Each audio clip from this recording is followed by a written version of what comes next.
kalau misalkan kita lihat dari realisasi penerimaan negara, belanja pemerintah dan defisit anggaran yang sudah terjadi saat ini, kira-kira indikator yang perlu menjadi perhatian dari mungkin dari pelaku pasar ini untuk ke depan dan pantauan di nota keuangan akan gimana nih kira-kira?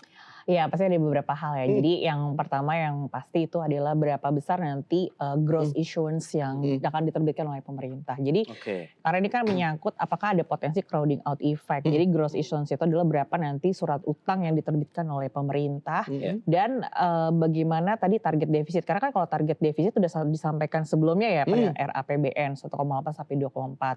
Nah ini adalah indikasi yang positif mhm, gitu. Nah jadi yang kita masih menanti adalah nanti secara detail gross issuance-nya dan satu lagi, yang keduanya lagi itu adalah kalau kita lihat nanti, target yield dari pemerintahnya itu akan seperti apa, karena mmm, kan ingin menaikkan imbal hasil gitu. Nah Iya. ini juga sih.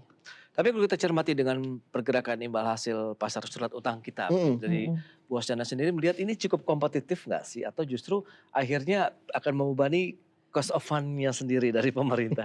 Iya, jadi kan memang sebenarnya ini masih relatif per hari ini ya, jadi kan yield obligasi itu kan bisa acuannya itu di 10 tahun ya, Mhm, 10 years. Nah kalau kita lihat, di pekan lalu tuh sempat 7,3 itu karena salah satunya pengaruh global ya, Mhm, oke. ya harga minyaknya naik, antisipasi inflasi US gitu kan. Nah tapi karena rilis tenaga kerja US-nya pun, di bawah ekspektasi, makanya rupiahnya bisa menguat Iya, dan iya. ada inflow asing masuk ke bonds gitu dan mhm, sekarang 10 years kita yield-nya tuh ada di kisaran 7,2 gitu. mhm. Mhm, Means menguat dari 7,3 dia ke 7,2 artinya oke. ini salah satu indikator yang positif dan masih relatif dekat dengan target pemerintah di 7%. Nah, Nah, kalau kita ngeliat kan yield obligasi kita udah agak meningkat ya, kalau misalnya dibandingkan mungkin sebelum-sebelumnya. Nah, kalau di kondisi pasar sendiri untuk pasar yield pasar obligasi Indonesia sudah seperti apa? Ada peningkatan, ada ketertarikan kah? Atau kan kita udah buat ya Pak, ada bond merah putih bond, ada panda bond, terus mungkin oke. akan ada beberapa bond lagi nih. Hmm, Kira-kira kalau dari pihak perbankan akan seperti apa menanggapi itu? Iya, kita sih Mmm, menyambut ini sebagai hal yang positif ya, karena kan, diversifikasi pada instrumen berarti kan nanti, kita juga punya beberapa ragam produk gitu mhm, yang bisa ditawarkan.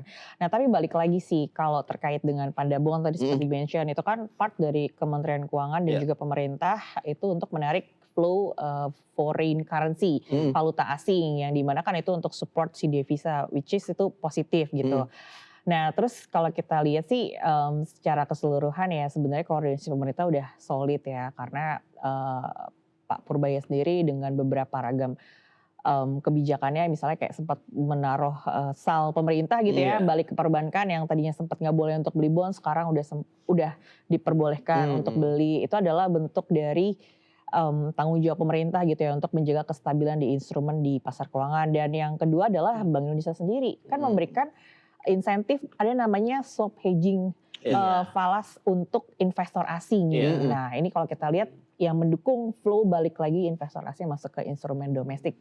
Terlepas tadi imbal hasilnya yang udah diberikan, jauh lebih menarik. Oke, itu dari pasar surat utang. Tapi kalau kita lihat bicara mengenai, bagaimana postur APBN 2027, kesehatan dan kekuatan fiskal kita. Apakah Anda melihat tahun ini bisa jadi pondasi yang kuat nggak sih kalau kita ingin menuju 2027? Karena kan nanti akan disampaikan presiden ini pasti akan target-target baru gitu kan. Mhm, Itu gimana, Bu? Iya, pasti sih kita melihat ada 3 poin Mhm, penting ya. Yang pertama adalah, tadi kan dari, defisitnya sendiri, mhm, itu kan mhm, dipengaruhi oleh 2 hal yang paling sederhana yaitu oke, penerimaan dan belanja. iya, mhm, Kalau belanja kan kita udah lihat komitmen pemerintah gitu ya iya, mhm, melakukan, realokasi dan refocusing gitu yes, kan. mhm, Nah, terus juga, bagaimana mengelola subsidi yang lebih tepat sasaran. mhm, Nah, terus mhm, yang kedua adalah tadi kalau kita lihat tadi kalau pertama adalah fiscal deficit, terus juga yang kedua itu adalah kalau kita lihat, dari sisi, bagaimana si pemerintah ini nanti, secara realistis bisa mmm. menyampaikan target penerimaannya itu dari mana gitu. Oh, Karena kan sumber-sumbernya ya mhm, iya, tambahannya. karena kalau Oke. belanja yang mau dinaikin lagi seperti iya, di RAPBN tuh 12%, yang kita lihat adalah ternyata dari sisi, penerimaannya memang diperbaiki, tapi ini kan masih polanya restitusi Iya, pajak pajak. yang mhm, masih relatif tertahan. Hmm. Apakah nanti dengan adanya ini poin yang ketiga ya, apakah game changer? Karena kan si Danantara Sumber Daya ini kan akan beroperasi, mhm, katanya kemungkinan full itu di 1 Januari 2027, sementara oke, Oke. dari Juli September ini kan mulai transisinya gitu. Hmm. Nah ini ya kalau kita lihat apakah si peranan dan antara sumber daya ini itu bisa tadi menaikkan volume ekspor, kemudian menghilangkan under invoicing yang Iya, iya. pada akhirnya tuh ke penerimaan negara itu bersumber ke peningkatan PNBP, penerimaan negara bukan pajak. Iya, iya. Itu sih, karena kalau misalnya itu bisa memperbaiki dari sisi penerimaan, pasti kan nanti dari sisi defisitnya bisa terkendali seiring Betul. Iya. target belanjanya yang Yes. naik. Iya, iya. Nah, bicara tadi ya penerimaan ini menarik juga nih. Kalau dari sisi penerimaan kan kita lihat semoga ya PT dan antara sumber daya energi bisa memberikan dampak yang luar biasa terhadap penerimaan. Tapi sebenarnya kalau selain dari itu selama sampai dengan 2026 ini kira-kira apa aja yang kita bisa masukin penerimaan yang bisa potensi-potensi yang mungkin bisa kita tarik gitu untuk meningkatkan mungkin untuk mengurangi defisit lah intinya. Wah ini sebenarnya pertanyaannya berat ya. Iya. Karena ini tugasnya Pak Menkyu sebenarnya. Iya.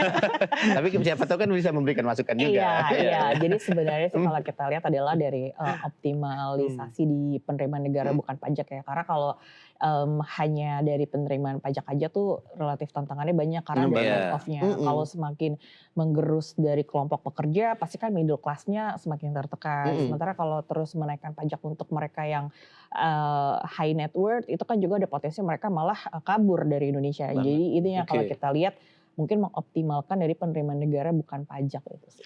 Iya, shadow economy juga lagi disasar, kemudian digital juga sedang disasar. Nah, ini kan berarti sebenarnya masih ada peluang dari pos-pos baru nih untuk penerimaan pajak kita, baik yang mungkin tadi PNBP atau yang pajak. Nah, menurut Anda ini masih bisa dikejar, masih bisa dioptimalkan nggak sih? Atau karena kan ini kan ada bukan benturan sih, lebih kepada resistensi begitu. Mereka nggak siap nih untuk menerima bahwa mungkin usaha mereka, sektor usaha mereka kena pajak gitu sekarang. Betul.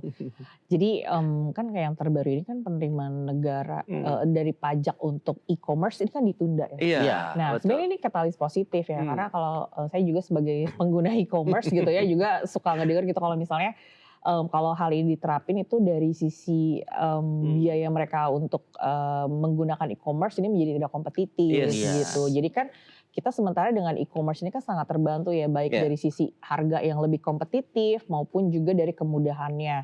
Nah kalau misalnya ada potensi dari penerimaan pajak di beberapa sektor, ya sebaiknya sih nggak yang langsung berdampak kepada konsumsi masyarakat.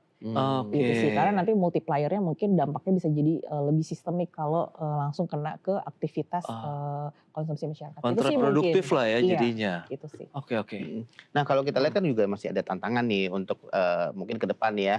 Walaupun dari The Fed sendiri sudah agak dovish nih, udah tidak terlalu tidak terlalu menaikkan lagi kenaikan suku bunga, kekhawatiran udah mulai mereda di sana. Tapi kan masih ada beberapa tantangan lain mungkin dari harga minyak dan lain-lain. Nah kira-kira strategi apa yang tepat dilakukan oleh pemerintah nih dalam menghadapi tantangan global ini nih untuk menjaga kondisi fiskal kita? Iya, jadi sebenarnya sejauh ini tuh sudah banyak terobosan baru. Tadi seperti yang di-mention ada swap hedging lindung nilai untuk investor asing ya. Karena kan dengan fasilitas insentif ini kalau kita lihat setidaknya ini bisa satu sisi signaling lah ke investor asing kalau pemerintah itu mendengar dan juga memperhatikan gitu kan.